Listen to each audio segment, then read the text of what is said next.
Today, we are going to learn how to use shapes to draw a scarecrow. We'll be doing a drawing and a collage together today. So I'm going to start with some crayons. You can start with any color you like. What would be a good shape for a scarecrow's head? A circle! Okay, I might just go ahead and start with that. Let's see, if I was going to draw a scarecrow's body, I might use maybe a rectangle, maybe a square. I could use more rectangles to create arms and more rectangles to make some pants that stick off down here. Okay? I could also add fun details like straw hair or straw coming out the hands and the feet. I could also add a hat. I could add so many things to my scarecrow. All right, so that's the basic sketch, right? But today we're also going to add a little bit of collage. So I've got some papers that I have cut out, and I want to show you how you can glue these right on top of your drawing to create your picture. So see, I've got a square that I thought maybe we could use for the shirt. I've got some little rectangles that I thought maybe we could use for the arms. Let's see, now mine are just a little bit long, so you know what I might have to do?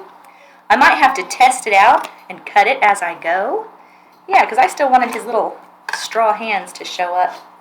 Oh yes, there we go.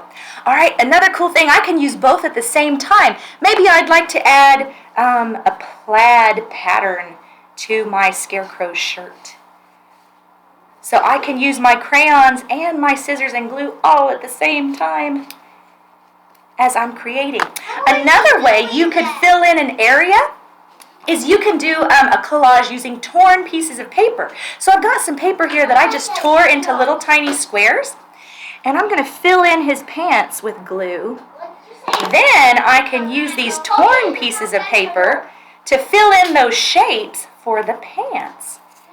And that is a really fun way to fill in a shape using torn paper. And I want to make sure that I get all the way to the edges and I don't leave any white spaces showing. You see how I've got those white spaces showing right there? All right, I'm going to make sure that I use my paper and I fill all those in. I may have to add a little extra glue. If anything's flipping and flopping, I want to check for that. Make sure it's down all the way. Oh, yes, this is going to be just fine, I think. It might also be cute to add fun details like maybe I want to put a patch on the knee of his pants. So I could add something like that. I could draw my hat, or I could build a hat out of paper. So here's a rectangle and a square that I could use to make a hat like that. I could add a face. I also might like to add grass down here at the bottom. Maybe I could think about the texture of grass and I could make it look like it's got long pieces that are coming up. You see how I'm doing that with lots of little lines? That's a fun way. Now, is grass always perfectly green, or does sometimes it have darker or lighter colors in it? Or yellow. Right. Oh, yellow. That's a good idea. What if I add some yellow on top of my green? That's always fun. Grass can't be yellow. Sure. Right now, the seasons are actually changing, and so some of the green grass is turning a little bit yellow. You might even see some brown in there, light green, dark green, all different colors. Okay? You could also get to design your little scarecrow's face. So maybe you want him to have triangle eyes or a semicircle for the mouth.